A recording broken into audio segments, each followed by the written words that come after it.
fantastic. This is GT racing right now. He's got traction, he's got with the outside, both of them! Maloney! Oh, he's taken Anderson! Anderson's up top here! Oh my god! Oh. Big crash! Oh my goodness, half the field's gonna get rolled! It's very close. These guys are want to make their way through the field very quickly. Oh, there we go! Oh no! That's massive! This is it! This is over! I can't believe this! Oh my god! God, what?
Second of a Matthew Mites. Sean Doyle starts third with Dennis Hancock alongside Paul Beatty and Nathan Verney line up on the third row of the grid. Braden Martin and Leon Williams start from 7th and 8th, and then Steve Kirk and Scott Melville have the 5th row of the grid. In 11th place, Mr. Ozicar himself, Ira Felberg. Then in 12th, Philip Howe, returning to the series once again.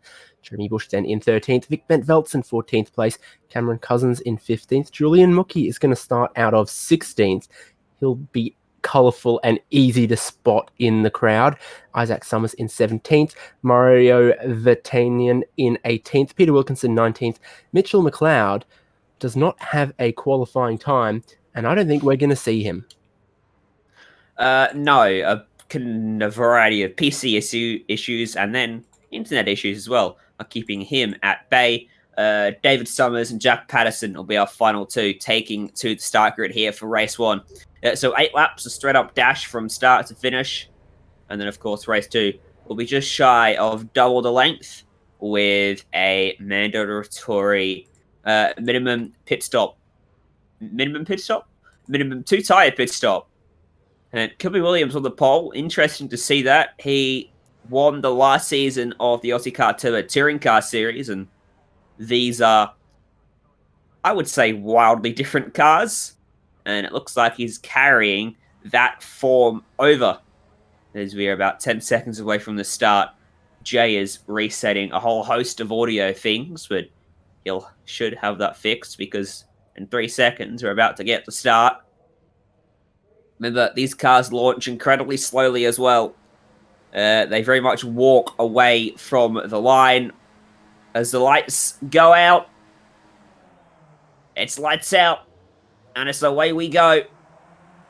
Even, very even, across the top few rows, and then we sweep downhill through turn 1 to begin our lap. Yeah, this circuit home to a lot of history of Grand Prix racing. These cars are a little bit slower, but it is still going to be ferocious up the front as through Druid's hairpin on lap 1. I see some 2 and I see some 3 wide, but at the very front of the field, everything appears to be so clean so far for your pole sitter, Kobe Williams. Oh, they're around in the background. That's Nathan Verney, who goes for a spin through the grass, joined by Paul Beatty as well. They'll be disappointed with that, and they'll need to bounce back in race 2. There's not much time to do anything in race 1. Kobe Williams moving across the straight, trying to shake some of that slipstream effect that Matthew Mites and Sean Doyle are picking up as they go through the right-hander at the top of the circuit. Doyle actually dropping 2 tyres into the grass on the apex to help get the car turned. Not sure how effective it is. Yeah, a lot of hills, a lot of blind apexes and crests here, as this is one of them. You just got to commit yourself in across there. Scott Melville, I think, is having some problems. So 1 or 2 drivers have come together, made a bit of contact on the opening lap. Mario Vartanian there was almost off the circuit as well.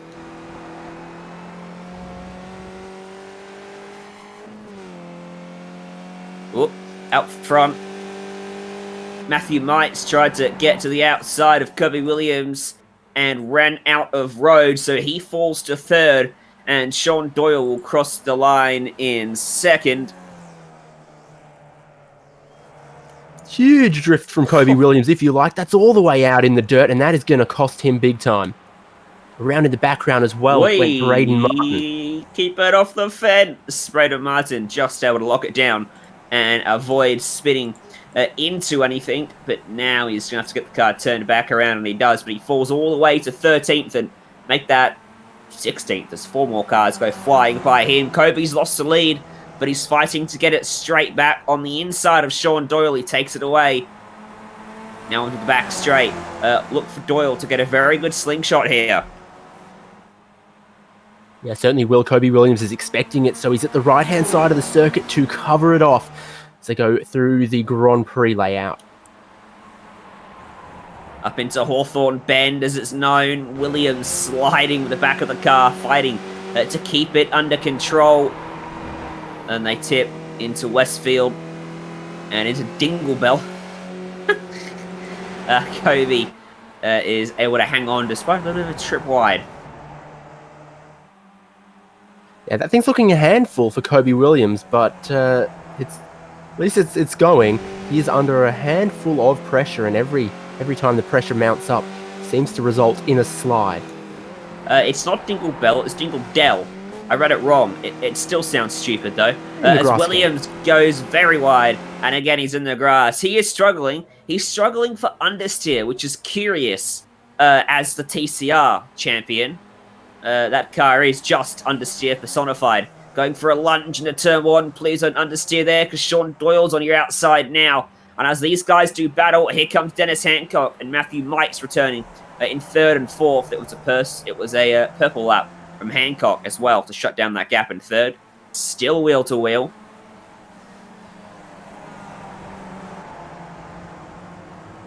Williams round the outside, back into the lead. Now Hancock's looking at 2nd, but might be willing to just try and work with Sean Doyle for a lap or 2 here, but not forever.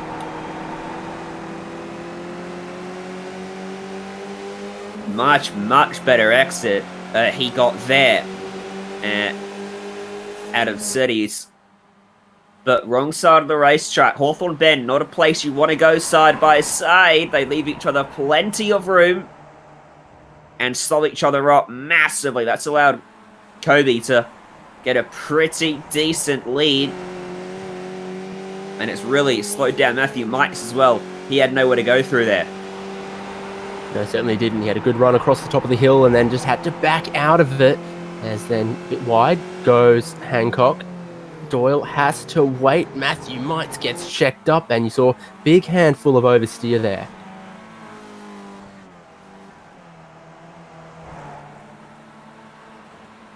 Further back in the field, plenty of other battles happening. That 111 Esports car is missing its nose. It's in the grass as well. That's Ira Felberg running into some issues, and Ira has dropped a couple spots from where he started thanks to that little trip, and contact earlier on has not helped his aerodynamic efficiency. Doyle, the bucket load of oversteer, and then a big wiggle on the exit as well. Yes, he's Matthew Mites trying to size him up, and as all that goes on, Kobe Williams is now out to a 1.8 second lead, almost, I think. Certainly the most he has enjoyed all race long.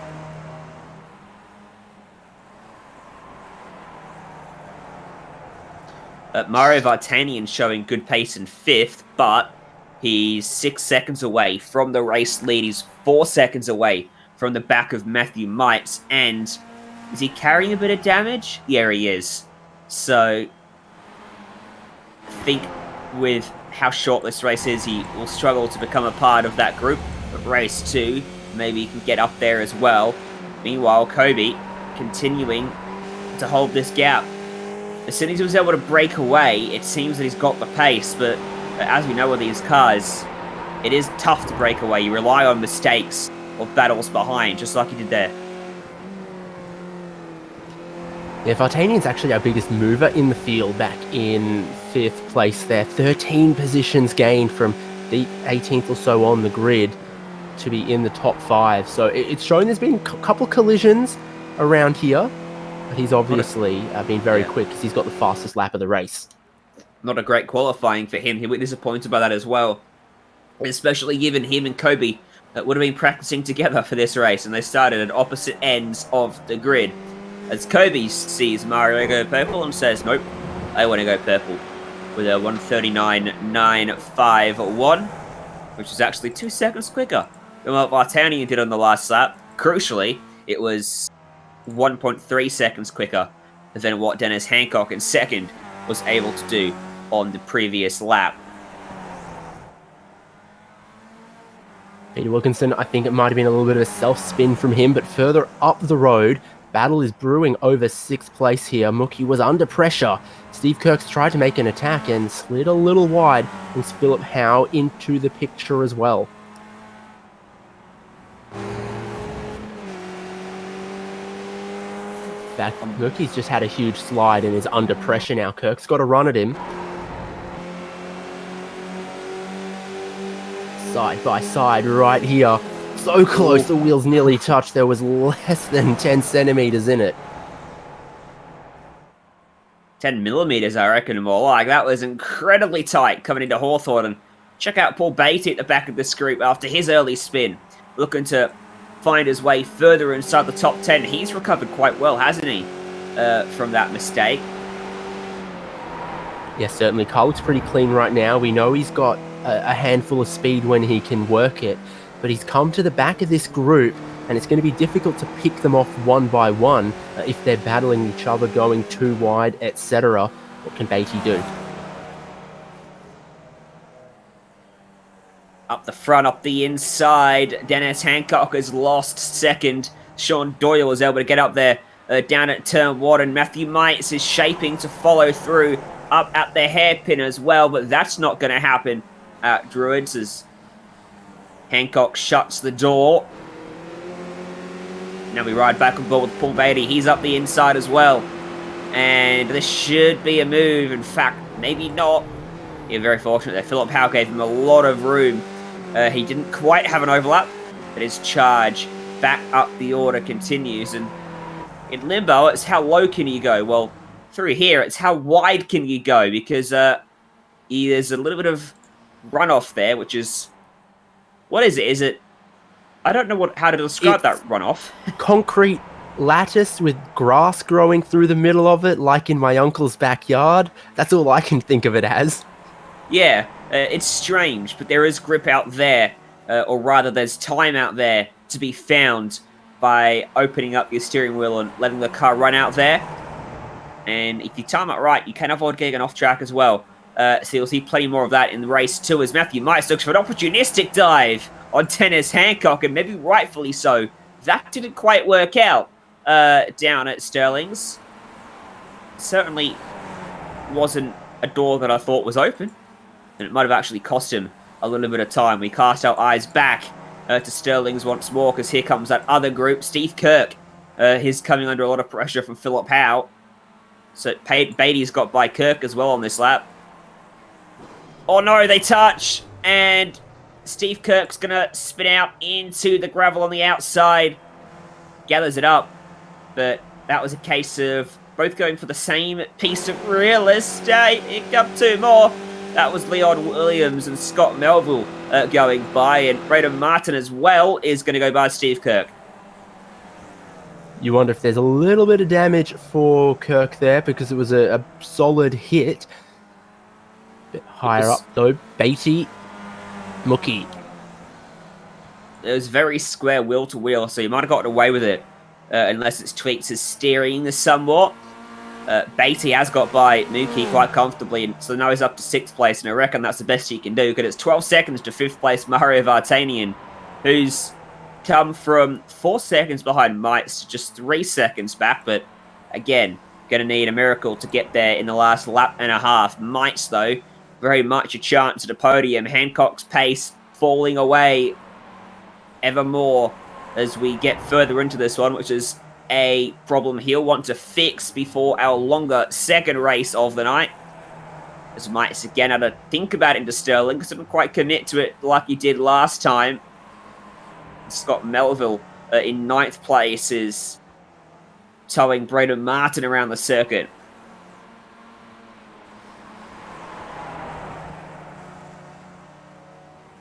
Yeah, Martin, of course, had that spin earlier as well, so he'd like to come through the field where he can on this one, and that's where he can. Melville going quite wide there. The banking of the track works with you, but when it runs out, it runs out.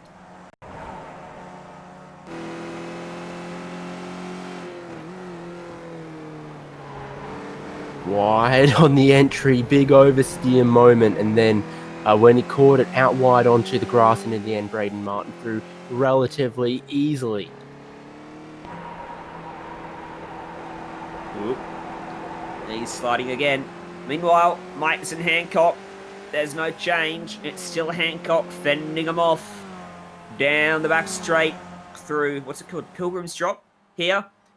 As you can see why. They very much drop down the hill before tearing into Hawthorns with maybe a little lift of the throttle and maybe a dab of the brake as well in these cars. Behind them, Vartanian skating through the grass. You saw that on the back of your shot on the right-hand side. He's able to keep the car on the racetrack. Get it back on the racetrack quickly enough. Out front, though. This is looking like a good first race of the season for Kobe Williams.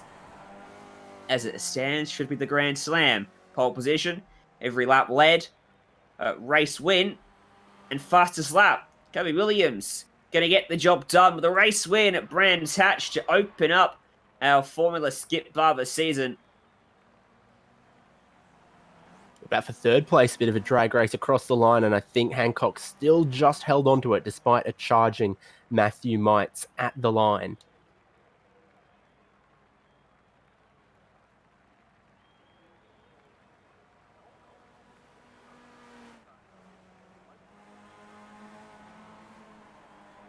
Couple other drivers still trying to finish. Mitch McLeod, I think, missed the start by about 3 laps.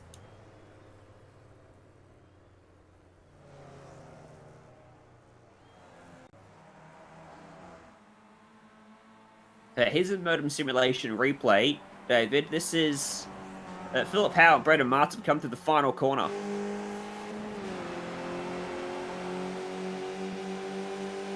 Yeah, Braden Martin with just a little bit more speed has to go around the outside, but you can see just a little bit too late. The line comes up a bit too quickly.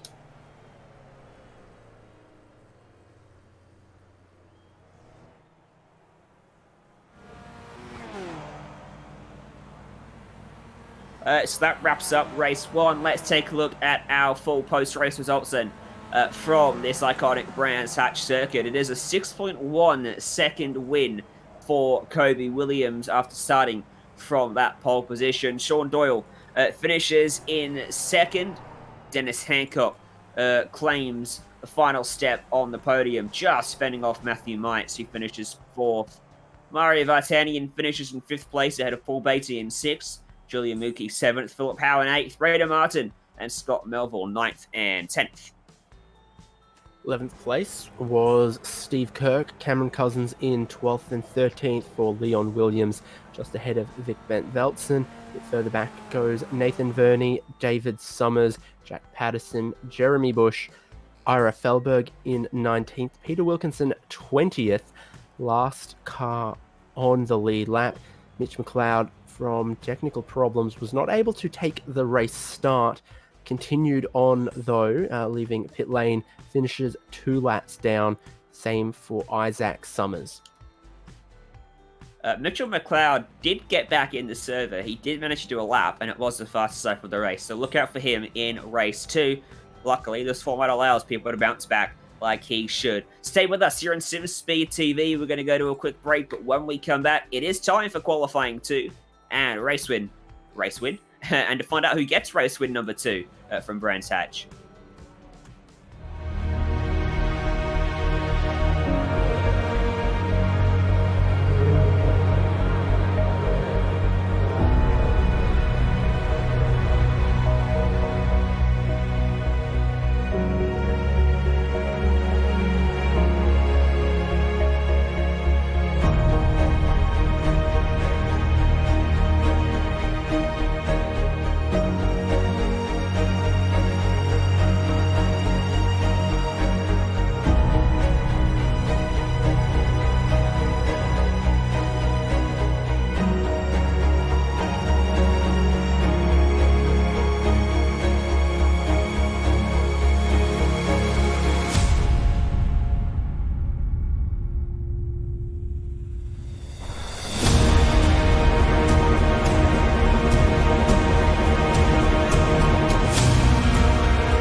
fantastic.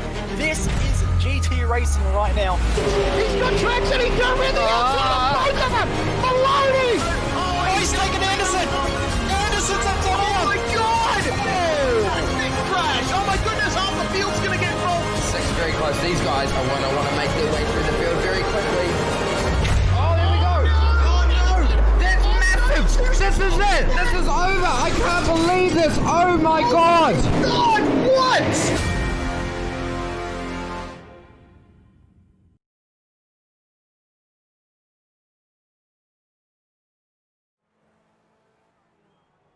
Welcome back to Brands Hatch on Simspeed TV for round one of the Ozicar Formula Skip Barbers Season 3.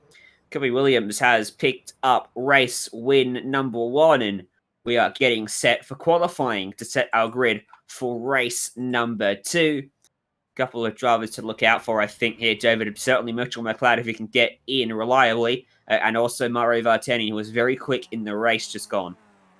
Yeah, some others that I reckon are a shoe-in for a top 5 be Braden Martin. We saw Matthew Mites ended up finishing 4th, but he was challenging for 3rd, and he had the speed to qualify 2nd, so maybe he can get on a podium.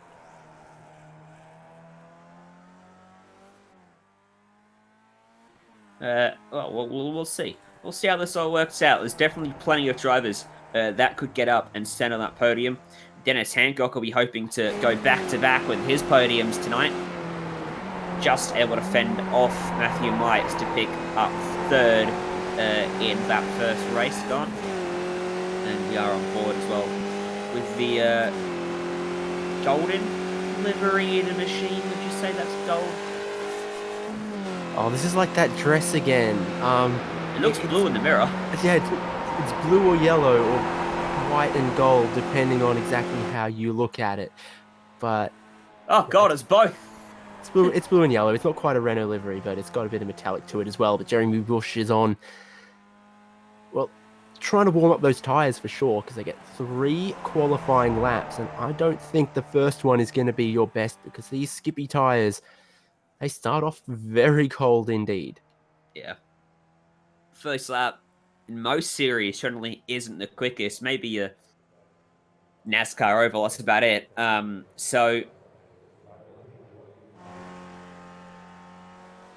you've just got to make sure you keep your car on the circuit. Because if you don't, then you've got to tow back to pit lane most likely. And then your first lap ends up being your second flying lap, and it all just goes downhill from there. Chain reaction. Speaking of downhill, check out that drop from turn 1 down to the bottom before you slightly rise back up, ready for the hairpin, and then guess what? You're going back downhill again. There is quite a bit of elevation change at the circuit. Yeah, I mean, there's that bit for the opening sector on the Indy course, but when you turn onto the Grand Prix layout here, you're presented with yet even more elevation change, and part of it's critical to how you take that corner quickly. Is you need to take a really late apex because of the elevation and the car otherwise pushing wide, and then here's the dip. Down goes Jeremy Bush, a face of concentration there. I don't know if he's customized his avatar like you can do now. I was disappointed there wasn't a really, really ugly face in there that I could choose. Not like making absolutely horrendous characters. Yeah, I wanted to make myself look like a director because he's never on the racetrack. So I thought, well, someone's got to put him out there. It's Sean Doyle. He's mixed up his livery a little bit from last season. He's now, I think, a little bit Warhawk inspired with the shark nose. Yeah, I like those liveries. They always stand out. I always keep an eye on them.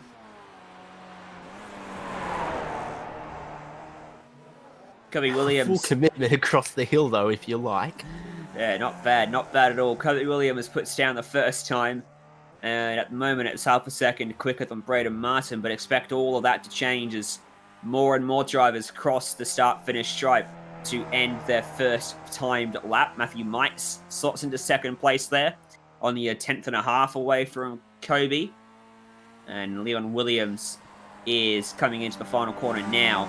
10 drivers have set times at the moment. Mitchell McLeod is on the racetrack on his outlap, so hopefully he does actually get to participate fully in this half of the round. Williams crosses the line and puts his machine into 13th, the 42.659. Remember last race, Williams' fastest race lap was a 39.3. He's still a second away from that in qualifying, so I expect to see his remaining laps start to pick up the pace. For Scott Melville, that's not how you set a quick or a legal lap. He's really struggled with how to pitch the car into the corner, I think, at least from what we saw last race. It's a fine art sometimes. Some drivers are more suited to some cars than they are to others. Brendan Martin in third. Can he find an improvement to go onto the front row? Kobe Williams is about to set a new benchmark time out front, you would think, as he crosses the line in front of Martin. Williams does a 39.9. Murray Vartanian slots into second as Brendan Martin's lap time hasn't registered, so he's picked up an off track somewhere. So Vartanian's bounced back. He's just 2 tenths away from Kobe. Brendan Martin's teammate, Julian Mookie, to the line. And that's his first valid lap, I think, on the board there, but it is a couple seconds away from where I think he might want to be. Going to be a suddenly valid lap as well because he loops it down at turn 1R.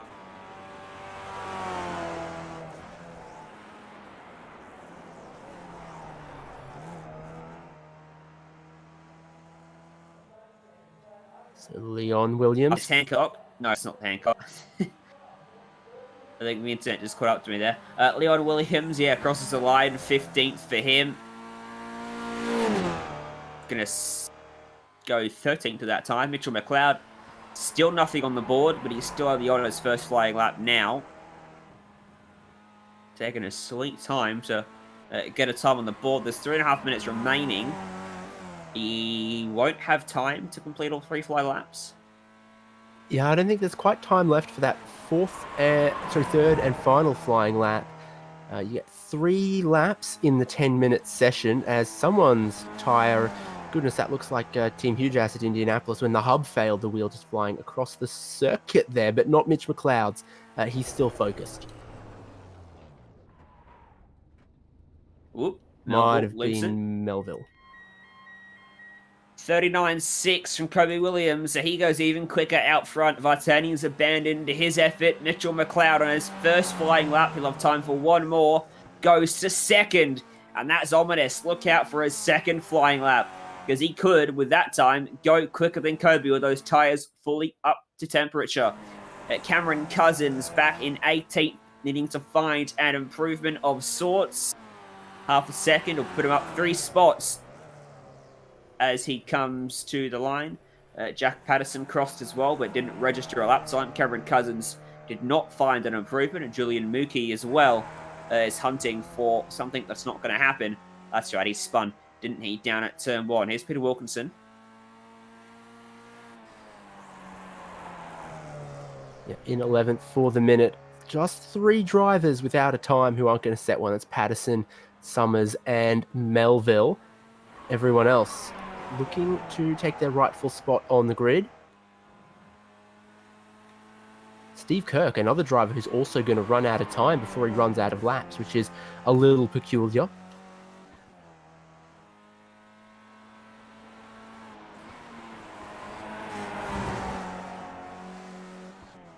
Oh, that is right on the white line, just avoiding the grass.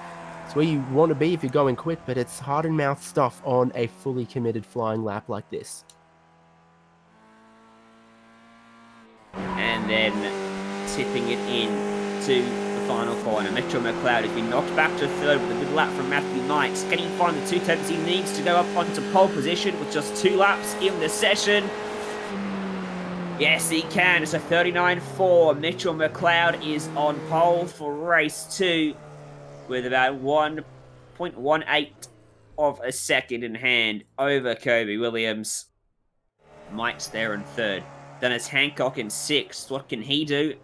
He can practice his pit entry. A few drivers will do that at the end of this session because we've got the about 25-minute race coming up with that mandatory pit stop minimum service. So get that pit entry right. Super, super important in the race.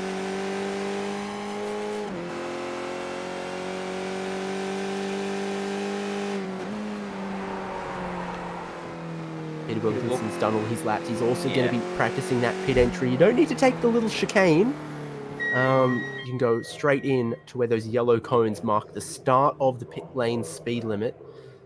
And that pit lane speed limit here is not particularly fast. It's not. You've 72 also kilometers an hour, apparently. You've got to be careful as well, don't you? Because you've got to get the car to the very right-hand side of the racetrack at a corner where normally you're going all the way to the left. So if you slow down, you've got to make sure there's no one up your gearbox. Here's the starting grid then. It's McLeod from Kobe Williams on row 1. Matthew Mites and Mario Vartanian start 3rd and 4th. They have Sean Doyle and Dennis Hancock on row 3. Paul Beatty starts from 7th, Brendan Martin in 8th, Nathan Verney and Vic Bent-Velsen on the 5th row of the grid. Go Peter Wilkinson in 11th, RFL Berg 12th, Jeremy Bush in Is It Blue, Is It Yellow on 13th in the grid, Steve Kirk 14th, Leon Williams for 15th, Philip Howe 16th on our grid, Julian Mookie in 17th, Cameron Cousins 18th is the last driver with a qualifying time, but able to take the grid if they so choose.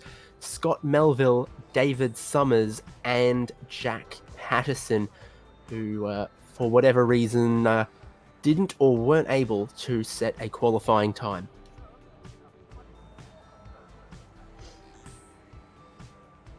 About a minute until these cars stroll away from their starting grids. And the weather is typically cool. 24 degrees on the track. A little bit of wind, a little bit of humidity.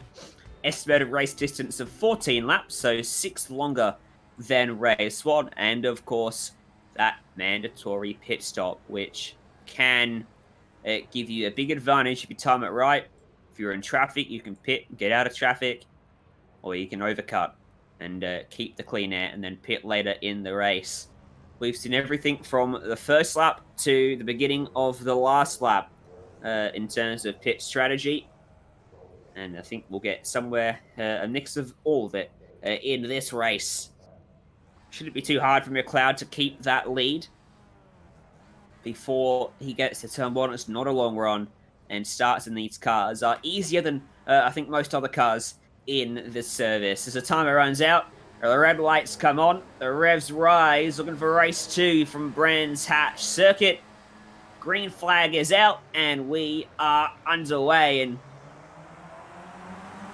it's a nice start from all the field, and they very quickly all get single file and tuck onto the racing line, apart from that guy there who was looking to go through and eventually backs out of it. Also kind of had to go around the outside of turn 1 as everyone tried to go single file. He's going to try and go around the outside of Druids there. You see him off the line, but right at the front, Kobe Williams in green, starting to monster McLeod in Talk Ink blue. Oop. It looked like Kobe had a bit of a wheel spin moment coming out of turn 3 there and almost looped it. Vartanian's got by Matthew Mites, but Mites has tried to pull the crossover. And they're now side by side, heading down the hill. And then up to Hawthorns. Inside line will prevail for Mario Vartanian, and Matthew slot in behind. That's Sean Doyle, who's watching those two battle away. And Vartanian will set his sights on Kobe and McLeod, who have started to pull a gap on these guys already. Different lines across the curb here as well, flying along and flying off in some case there for Kobe Williams. That different line meant going quite wide, but somehow it can look as out of control as you like, and somehow Williams doesn't lose that much time. Vartanian was well and truly four-wheel sliding as well through the last corner. That's not great. What happens here? I know Jeremy Bush was somewhere there as well to get tangled in it. Going around the outside, little tap sends him around. One of the 111 cars is in there, and in the background, it almost looks like a separate incident involving those two cars. Yeah. And the magic wheel comes back as well, and it reattaches itself. So 2 incidents down there, and how wide can you go? A few drivers are in the pit lane on lap 1 for them for damage, for them for pit strategy. McLeod with a handicap over Williams. It's only got bigger over the first half of this lap as Kobe's struggling for some reason on this lap. A lot of sliding going on, and there's actually a bit of damage to the left side of that cage. The paint's been scraped off a little bit. Vartanian gets to his outside and just lifts off to alleviate the chances of a collision there in a very high-risk spot. Someone's off in the back. That's Zara Felberg. Yeah, Feldberg's already made his pit stop, so it would be a new set of tyres there. Whoop. And around she goes. That's the Indy circuit here at Brands Whoa, Hatch. We're using the Kobe's Grand spun Prix. it. Kobe's gone around, and he's in the grass, and his chances of defending his race one win have tumbled very much so as he falls to 7th. It'll probably become 8th and 9th. No, I think he's just going to escape to the next corner before that happens. Mitchell McLeod, meanwhile, has come to pit road. He's been followed by Matthew Mites as well. And that leaves Vartanian out front.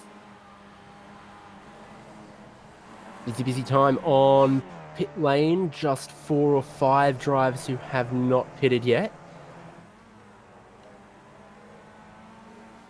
Where does Doyle end up in all of this compared to McLeod? A couple seconds behind him. So McLeod is still comfortably the net leader. As we ride on board with that distinctive livery of Sean Doyle. And you can see Mites just around the corner and up the road. He'll have slightly warmer tyres on him, but I think Matthew Mites has done enough to stay ahead of him for the rest of this lap. Hancock, Verney, and Martin, the next 3, and Ben Velsen out in the grass, just about hanging on to it. Yeah, just about. All these drivers have also pitted as well, so they've not dropped too far back off the lead. Hancock's had a tough opening couple laps, I think, though. I saw him, wide in some places, maybe a tiny bit of contact, so he's leading Verney and Martin now, though. Here's Philip Howe. What's he done? Wow, that corner's catching a lot of people out in race 2 here. Cold tyres coming out of pit road. Some drivers maybe not just adjusting to it quite as much as they need to be as Vartanian continues for another lap. And so too does Paul Beatty. Peter Wilkinson as well. Kobe's come to pit road from a bit of a compromised position. Mel McLeod already going by him as Kobe only just pulls into his pit bay. It's a 5-second gap that McLeod has over Matthew Mites. Scruffy lap that time from Mites. Scruffy also from Jack Patterson.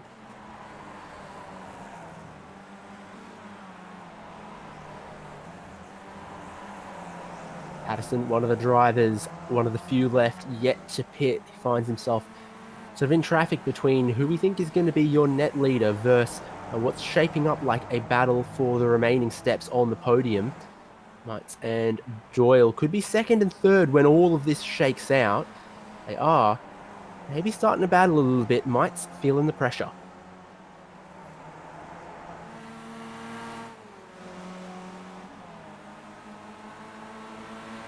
Kobe's still stopped. He's only just got moving.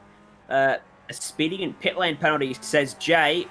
So this race is going from bad to worse for him. That was a 40-second stop. And, well, he won't be quite as well poised in the championship after round 1 as he probably could have been. As we ride on board with Doyle again, he's much closer to the back of Matthew Mites than he was a lap ago. And they've got Jack Patterson right in front as well. Patterson hasn't pitted, and Mike's going to try to squeeze up the inside at Sterling's, but he's very slow on the apex, and Sean Doyle wants to take him 3 wide as Patterson goes and lets them both through, and now Doyle's going to try to go and sweep around the outside at the final corner, and he's going to do just that on the brakes. Yeah, he certainly is. Rough roll of the dice there from Mites. But that's how it goes when you take your pit stop early. We've talked about this ad nauseum. That, on paper, with no traffic, taking that pit stop early, a great way to do it. But once you factor in a little bit of traffic here and there, track position can matter something.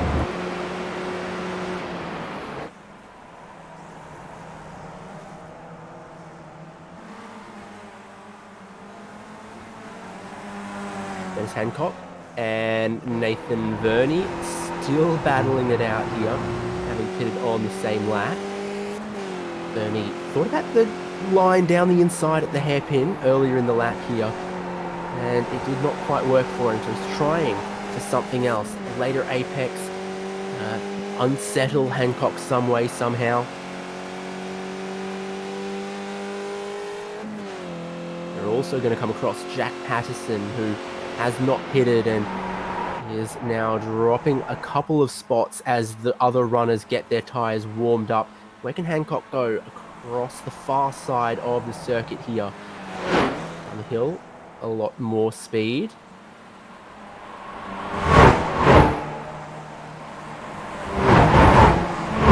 They're all blocked out. Around the outside is going to happen. This is starting to look like a repeat of Doyle and Mites. Patterson will stay to the inside, and it's going to put Hancock on the outside. He decides he doesn't want to be there and lifts off early to tuck inside of Patterson. If Patterson wanted to pit, then tough luck. That's not going to happen on this lap. Hancock, Verdi, Martin, all going to go streaming on by. Excuse me, Patterson has pitted. He's just, do you want to what temperature has he? I don't see him as having pitted yet.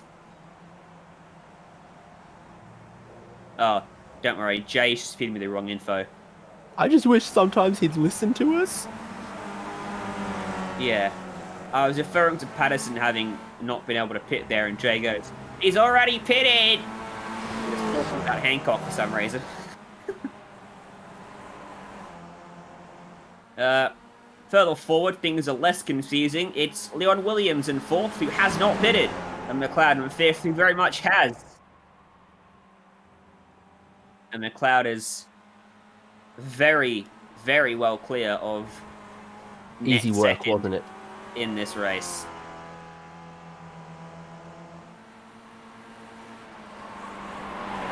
Lap away from half distance, and just your top 3 haven't pitted, along with Leon Williams in 5th and Jack Patterson in 11th. Mario Vatanian and Paul Beatty, I think between them, very much bucking the trend of everyone else who we thought was a shoo-in for a top 10, having pitted early. Vatanian and Beatty still going, and I think Beatty's just set the fastest lap of the race. So clear track, overcut, might work for the likes of Vatanian and Beatty to still stand on the podium, looking at the troubles that Doyle and Mites have had trying to carve their way through the drivers who hadn't stopped.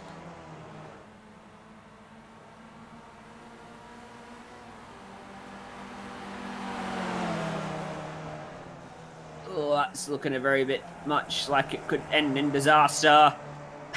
Nathan Verney slides out from the inside to the outside through turn 1. Martin able to sidestep in, but can't get back up the inside for Druids, and Dennis Hancock is still waiting on an opportunity to pick up a spot. Much better line from Martin through there. He should be able to sneak up the inside of Nathan Verney, leading onto the back straight. The exit here is going to be crucial, as Hancock will get the best one of them all, but what can he do with it? Not much at all. Running out of road, he could turn right here and sneak up between the right line and Verney, but there's no room.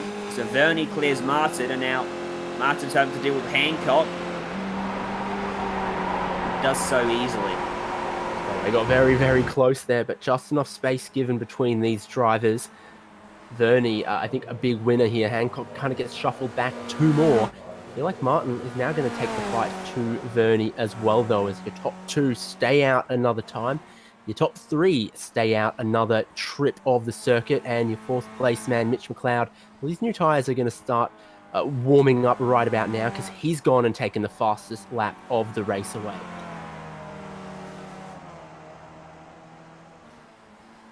There's Doyle, there's Heights, there's Verney, there's Martin. The battle for 6th and 7th, and the battle for 8th and 9th. A few seconds behind them.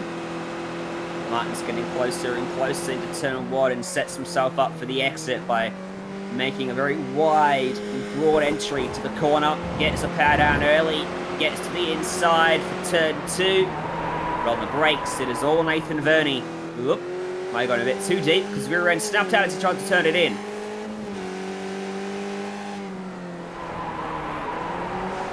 Just clear, but then bombs it in far too hot down the bottom of the hill. This is what Martin tried to pull off earlier, but didn't have as much overlap as he does this time, where he can chuck it down the inside and be able to track all the way out 2 drivers behind. Also looking for a late apex, Verney and Hancock, and there's 3 of them in 3 car lengths coming down the straight here. So, Verney sidestepped Martin and got a much better exit. And so it's a return to status quo. Up at Hawthorns, it's still Verney from Martin from Hancock, despite there not being that order at the start of the back straight. Vartanian looks like has come to pit road. Beatty has taken the lead of the race as he stays out. And does the fastest lap of the race. Good pace from Beatty. A little bit of traffic just in front of them. That might have been what tempted Mario Vartanian into pitting. He's just coming out now. Mitch McLeod's going to swoop around, take that spot off him. So the overcut from Vartanian was not sufficient to cover off Mitch McLeod. That fastest lap from Beatty just got knocked out of the water by 0.7 of a second by Mitchell McLeod. Still waiting on Wilkinson and Beatty to make their stops. Vartanian has rejoined in 4th, which is net 2nd. Dylan Williams also pitted on the last lap there.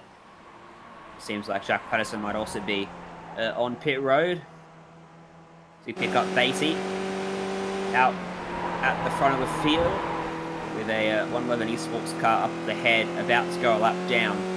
Should just escape that fate. Beatty comes to pit road in the next lap or 2. And even still, Mitchell McLeod is 18 seconds behind them. Yeah, most of these pit stops, pit lane time cone to cone has been 26, 27 seconds, and you can see Mitch McLeod is only 18 seconds behind leader Paul Beatty. So it's looking good for McLeod at the moment. Beatty keeps going. Can he still find himself standing on the podium potentially? Well, he's on pit road. We'll see. Oh, Doyle controlling the slide beautifully as it came over the crest and got away from him for just a moment before he wrangled that Skippy back into its own wheel tracks. Here's a replay from on board with our Simspeed Super Slow-Mo. Play your own royalty-free Eurobeat at home for this one. Press play now. Do. There you go. Actually looks better live. The slow-mo was kind of disappointing, for shame, but the racing live, though, is not disappointing because Doyle and Mites are still battling. Paul Beatty's come out just behind them. He's really going to struggle on those cold tyres for a lap or 2 here, though. Then he should come good, so we'll see. There's still 4 laps and a bit remaining in this race. He could still stand on the podium, which is currently McLeod, Vartanian, and then Sean Doyle. Wow, Beatty showing no signs of adjusting for cold tyres as he absolutely launched it into the corner there. Wilkinson, meanwhile, only driver yet to make his stop, leads the race by 3.6 seconds over our net leader, Mitchell McLeod. No, Beatty.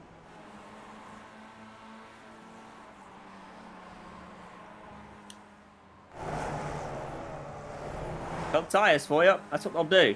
And, well, maybe he should have adjusted to the cold tyres because that car did not give the grip that he thought he was going to get through Hawthorns. He managed to keep it off the tyre bundle at least, but he falls to 7th, and a shot at the podium is out the window for him now. I've just wound the cameras back, taking a look at the pit stop for Paul Beatty. He's taken 2 rear tyres. Yeah, that wasn't very smart. That This is explains his why the first rear round in end- the championship. Yeah, that explains why the rear went around into Hawthorns and why he's struggling for traction out of the last corner there. And Braden Marsden and Dennis Hancock will feel like they've got a tasty meal awaiting them here as they set themselves up. Not for the move at turn 1, but for the move at turn 2. Look at the exit. Look how much Beatty's struggling to get the traction. And Braden Martin's just going to drive around the outside. He's going to try to turn into the corner, but Beatty's still got an overlap. Again, he's having to be so ginger on the throttle that Martin's just able to take it away from him down the bottom of the hill. And Dennis Hancock will see all of that and file it away in his brain. But now, Beatty's tyres are going to start to come back good. No, they're not. Why would you... Oh.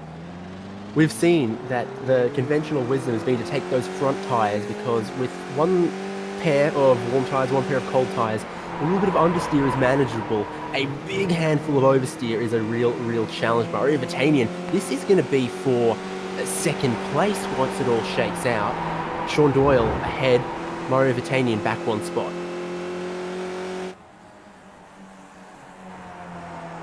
Not bad. Vatanian must have made a mistake. That's a bit strange. So, yeah, if anyone's ever wondered why everyone took front tyres, and if anyone ever asks me, I'm just going to direct them to this race and show them what's happened to poor Paul Beatty and why cold rears, warm fronts are a recipe for disaster, certainly in this car. Looks like he's been driving slick tyres on a damp track, to be honest. That's the effect of it. Except those tyres don't turn either. Here's a replay for Vartanian. Was it at the corner? Nope. Just gradually lost time, it looks like. So, a lack of late race pace for him has allowed Doyle into 2nd, and he falls to 3rd, and Mike's back in 4th. Everyone has now pitted as Wilkinson peeled off to pit road somewhere in the last 30 seconds. Field is cleansed, as my favourite Southpaw racer says. So Braden Martin, Dennis Hancock still fighting here. Martin, I think, has gotten through since last I remember checking on this one. He definitely looked like he had a little more pace, but was just struggling with some of those moves against, well, Hancock and Verney, who's also up the road still as well.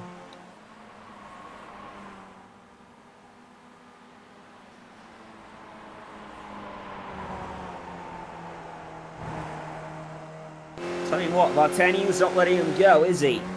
He's sticking right with him, and Doyle actually drops the right rear into the grass. I think it helped him turn into the corner. He got through there very nicely.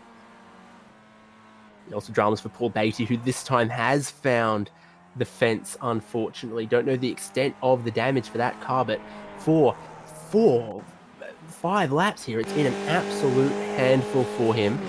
And not really under any pressure, just the rear will not behave. Middle of the corner, it just goes.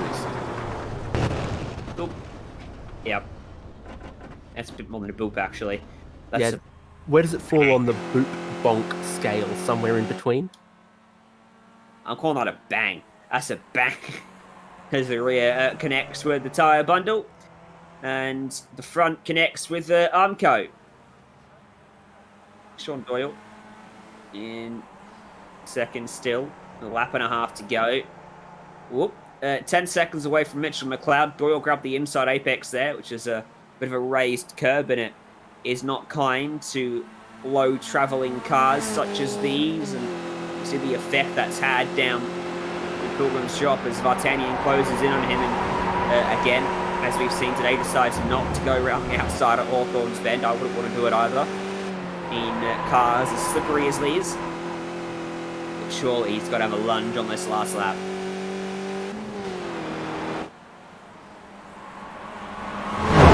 Yeah, only a couple more opportunities left to try and stick a pass. The way they're going, both of them are going to stand on the podium as they stand right now. Matthew Mites is 2.5 seconds behind if on this last lap they really, really get into each other. Second just sounds better than third, doesn't it? Here we go. Doyle's made a mistake. He went in too deep. He overdrove it and says thank you very much. Inside line for me, down the main straight and down into turn 1 as well as McLeod out front does another fastest lap of the race, and Vartanian takes second place, but Doyle will fight that one right down to the line as he gets back alongside, and they drag race their way up to Druids.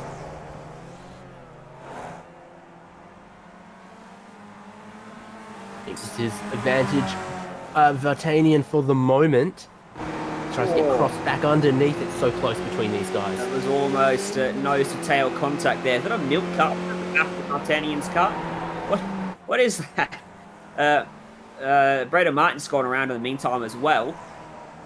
And Doyle's got the run. Braden Martin spun from 5th. We're going to look at the replay here. There he goes. Wonder if he got helped by Dennis Hancock. He was very close to the back of him.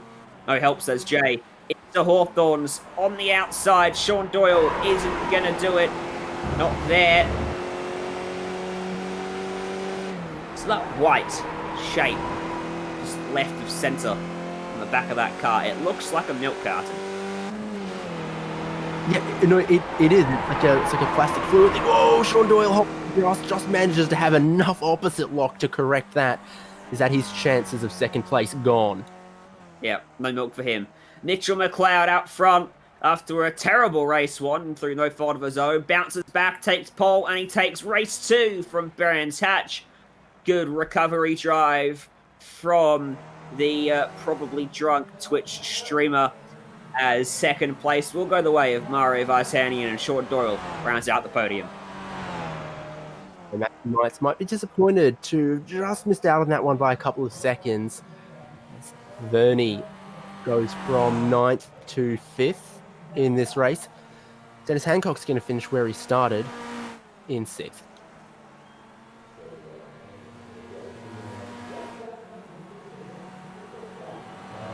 It's Braden Martin who went 2 from 2 spinning at turn 1 here at Brands Hatch. He's going to hope the other British circuits remaining in our calendar are a bit kinder to him. Or Beatty for 11th after whatever on earth his rear tyres were. If he's not going to enjoy Britain, it's all down to the final round for him when we go to Spa. Over in Belgium, Kobe Williams will finish 13th. He will be disappointed with that one, to say the least. Jeremy Bush will bring it home in 14th. As Philip Howe, and is that Steve Kirk or Ira Felberg? That's Jack Patterson, actually. None of the above. In 16th, plus 6 for him, so a good drive there to pick up some spots in this one. There's Steve Kirk.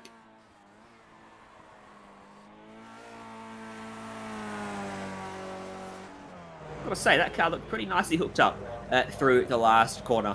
Let's take a look then at our final race results from race 2 at Brands Hatch Circuit in the UK.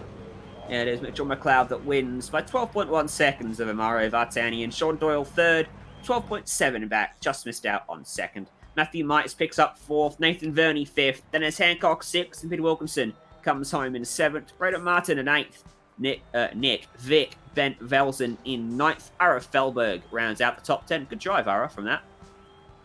Yeah, 10th on the grid goes he. Back in 11th, Paul Beatty, who could have been a podium placer. We'll see if he learns from this in future rounds, maybe a different tyre strategy there. Leon Williams in 12th, though. Kobe Williams, again, big what could have been, back in 13th place. Speeding on pit lane, we think, may have cost him around 40 seconds. Jeremy Bush is in 14th place.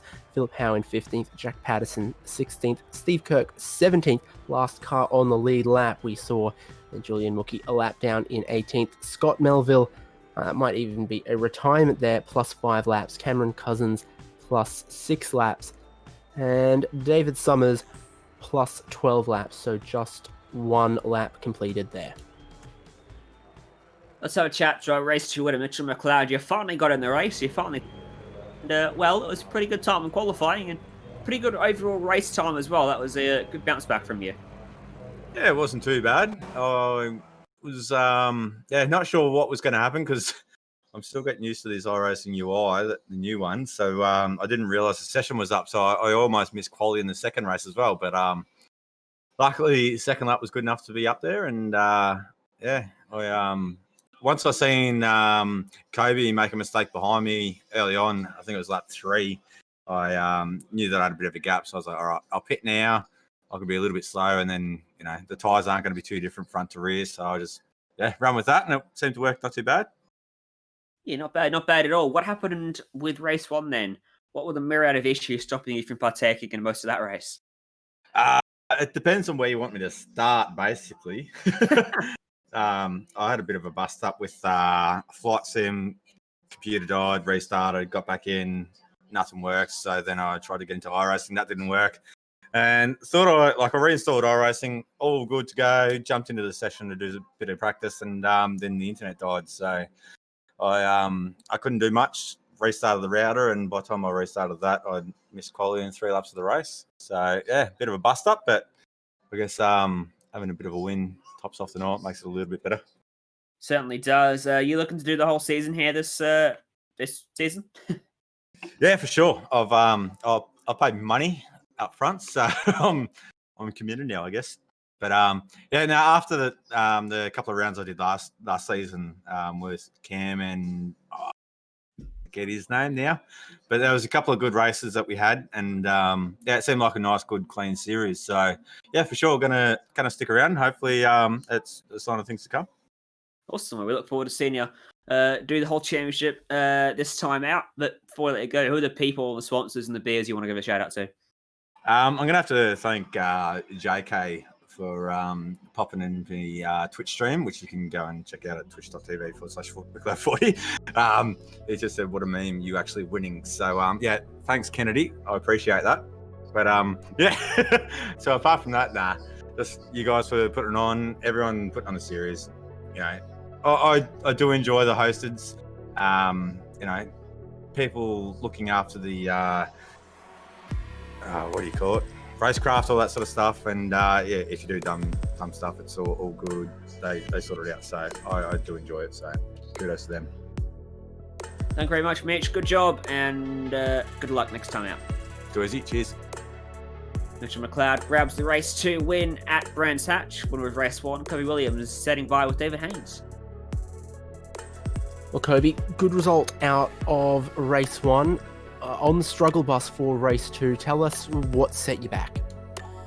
Well, second race I made a mistake and spun out, but that's what happens when you push so hard and on cold tyres especially. This car's not very friendly on the cold tyres, so yeah.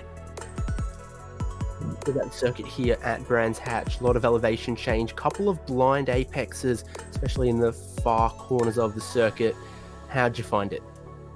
Oh, Brands Hatch is an awesome track. Definitely coming over the blind corners, it's hard to get your apexes right. You sometimes turn in too early, you turn too late. Like a couple of times I turned in too late, ran off, and yeah.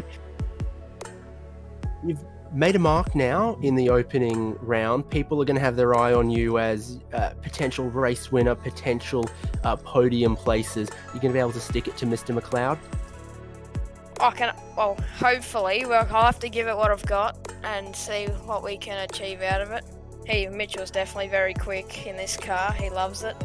So, yeah. Well, 13th in race 2, not what you were hoping for, but lessons learned for these pit stop races going forward, you think?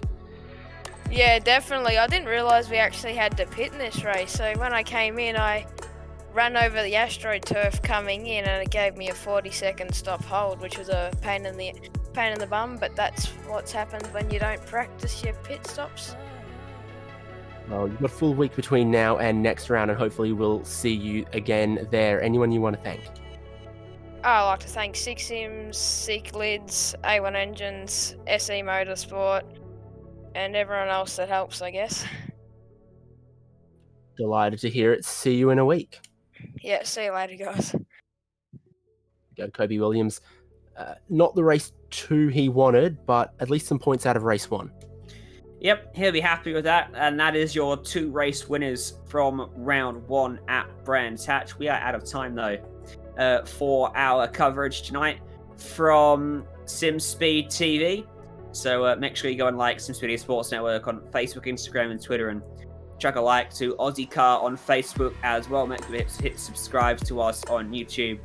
We're very close to 6,000 subscribers. Help us get us there. But from tonight, from myself, Ryan Jones, and Jay Kennedy behind the scenes, and David Haynes alongside me, thank you for tuning in, and we'll see you next time.